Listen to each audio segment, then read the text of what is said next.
Tuhan sertamu. Dan sertamu juga. Inilah Injil Yesus Kristus menurut Santo Lukas. Dimuliakanlah Tuhan. Beberapa waktu sesudah kedatangan malaikat Gabriel, berangkatlah Maria dan bergegas menuju sebuah kota di pegunungan Yehuda. Di situ ia masuk ke rumah Zakaria dan memberi salam kepada Elisabet. Ketika Elisabet mendengar salam Maria, melonjaklah anak yang di dalam rahimnya, dan Elisabet pun penuh dengan Roh Kudus, lalu berseru dengan suara nyaring, "Diberkatilah engkau di antara semua perempuan, dan diberkatilah buah rahimmu. Siapakah aku ini sampai ibu Tuhanku datang mengunjungi aku? Sebab sesungguhnya ketika salammu sampai di telingaku, anak yang di dalam rahimku melonjak kegirangan. Berbahagialah ia yang percaya, sebab firman Tuhan yang dikatakan kepadanya akan terlaksana." Lalu kata Maria, "Jiwaku memuliakan Tuhan, dan hatiku bergembira karena Allah juru selamatku. Sebab ia telah memperhatikan kerendahan hambanya.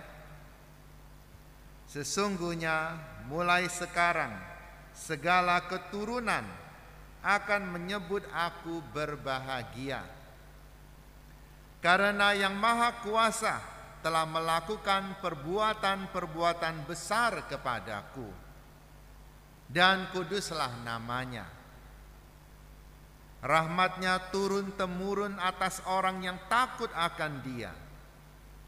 Ia memperlihatkan kuasanya dengan perbuatan tangannya, dan mencerai-beraikan orang-orang yang congkak hatinya.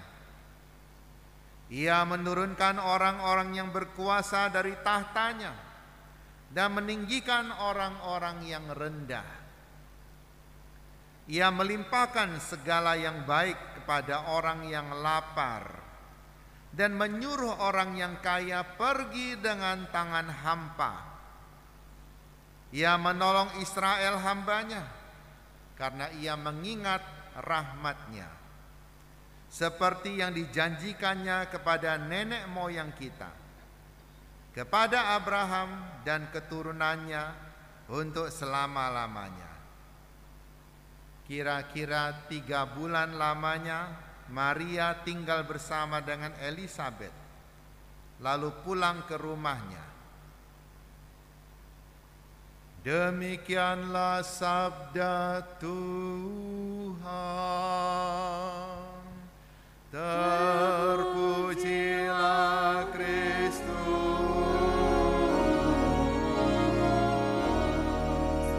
Semoga dengan pewartaan Injil suci ini dosa-dosa kita dihapuskan. Amin.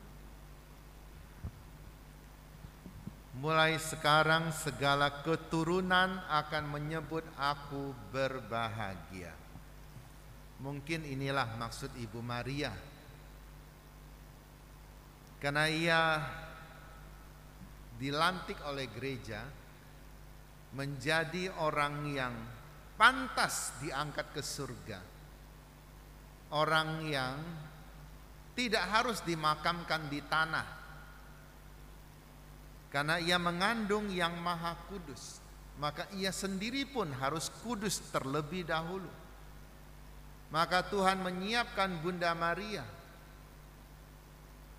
Tapi kalau sudah disiapkan Tuhan, tetap ada pertanyaan dari Tuhan. Maukah engkau menjadi alat bagi saya untuk mendatangkan keselamatan kepada umat manusia? Nah, di sini letak pentingnya. Sangat penting. Yaitu Bunda Maria menjawab, Aku ini hamba Tuhan, terjadilah padaku menurut perkataanmu. Inilah kata-kata yang paling penting menurut saya dalam sejarah keselamatan. Tanpa ini tidak mulai. Meskipun Tuhan sudah menyiapkan Bunda Maria menjadi pribadi yang kudus, yang tak bernoda, karena dia akan mengandung yang maha kudus. Tetapi kalau Maria tidak setuju, tidak akan terjadi. Dan Tuhan tidak memaksakan itu kepadanya. Maka gereja menganggap Bunda Maria tidak pantas diperlakukan seperti manusia biasa yang harus mati dan dikuburkan di tanah. Ia harus kembali ke surga dengan mulia. Bahkan dalam doa rosario kita ada satu peristiwa yang mengatakan Bunda Maria dimahkotai di surga. Putranya adalah raja, maka ibunya adalah ibu raja. Dan semua ini kita bisa lihat dari bacaan pada hari ini.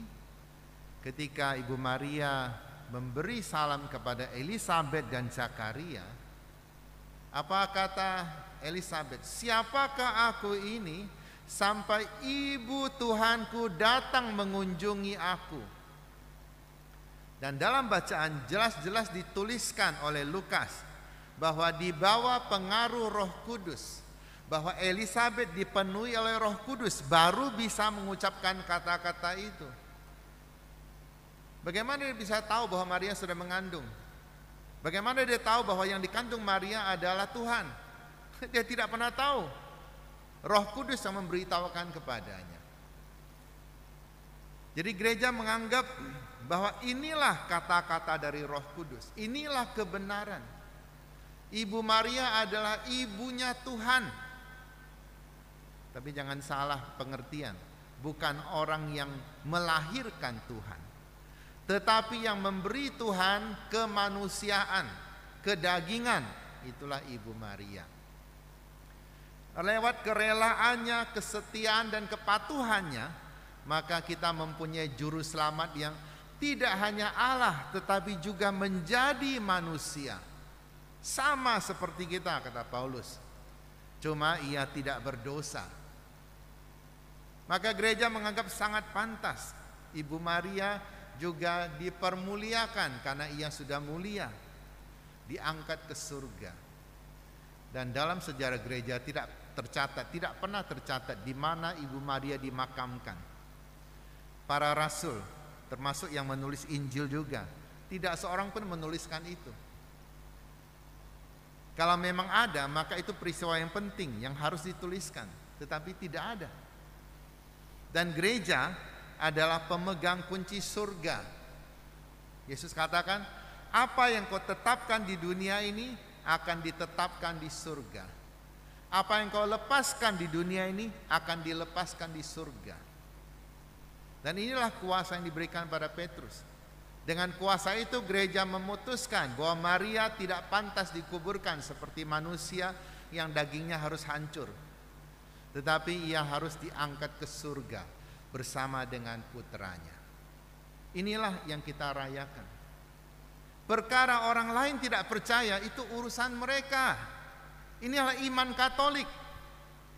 Karena kita percaya bahwa pengajaran dari Tuhan tidak hanya ada di Alkitab, tetapi juga lewat tradisi-tradisi, lewat pengajaran para bapak gereja yang tidak tertulis di Alkitab.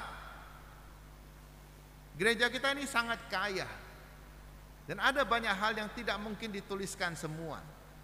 Yohanes katakan kalau harus dituliskan semua, maka Alkitab tidak pernah akan muat. Begitu banyak tradisi yang baik yang tidak dituliskan tetapi dilanjutkan oleh para rasul. Dan hari ini kita melihat Ibu Maria mengatakan, mulai sekarang segala keturunan akan menyebut aku yang berbahagia. Kalau kita telusuri hidup Maria, untuk ukuran manusia tidak bahagia-bahagia amat. Bahkan boleh dikata susah, sengsara, dan mungkin akan dihindari orang. Usia masih begitu muda, dia harus mengandung. Kemudian belum lagi omongan orang-orang di sekitarnya. Seorang gadis belum menikah kok sudah mengandung. Kemudian sebagai ibunya Yesus, ibunya raja di raja, ternyata ia tidak melahirkan di istana. Bahkan ia tidak diterima, tidak ada tempat yang layak baginya untuk melahirkan anaknya itu. Kalau Bunda Maria dari awal sudah protes, seperti zaman sekarang orang suka protes, apa-apa protes. Tidak dikasih vaksin, protes. Dikasih vaksin juga protes. Mau milih-milih. Kalau Bunda Maria juga protes seperti itu, saya pikir tidak ada sejarah keselamatan. Tidak terjadi apa-apa. Ia tetap tekun menjalaninya. Ia tetap setia. Bahkan setelah melahirkan, ia harus mengungsi bersama dengan Santo Yosef. Mengungsi begitu jauh. Sebagai manusia pantas tidak dia bertanya, Tuhan, kalau benar saya ibunya Yesus, ibunya Tuhan ini, kenapa tidak ada fasilitas? Kenapa begitu susah hidup saya? Bahkan harus melarikan diri. Masa sih Tuhan melarikan diri dari manusia? Masa sih Tuhan takut pada manusia? Wajar tidak dia bertanya seperti itu? Wajar-wajar saja. Tetapi Maria merenungkan itu dalam hati. Tidak ada protes. Dia tahu inilah proses. Orang yang mau menjalani proses tidak banyak protes. Orang yang tidak mau menjalani proses, ini yang tukang protes. Sekarang saya belajar satu ilmu, satu kenyataan, satu kebenaran menurut saya. Siapa orang yang banyak protes, itu biasanya orang yang tidak bekerja. Coba pikirkan baik-baik. Banyak protes biasanya tidak bekerja. Karena ketika dia bekerja, mau tidak mau orang lain harus protes pada dia juga. Karena kita mengamati, kalau dia tidak bekerja, memang tidak ada salah. Karena tidak buat apa-apa. Tetapi tidak pernah ada jasa juga. Hanya orang yang bekerja melewati proses, menerima protes, maka dia bisa menjadi orang yang sukses. SS semua ya. Ibu Maria menjalani proses itu. Dan dalam bacaan pertama kita lihat satu penglihatan yang sulit dimengerti. Karena kitab Wahyu ini memang sulit dimengerti. Tapi ada hal-hal yang bisa kita renungkan pada hari ini. Ada naga yang bersiap-siap mau menelan anak yang dilahirkan oleh wanita itu. Begitu dilahirkan. Yang dilahirkan Bunda Maria siapa? Kebenaran. Begitu banyak orang menelan kebenaran.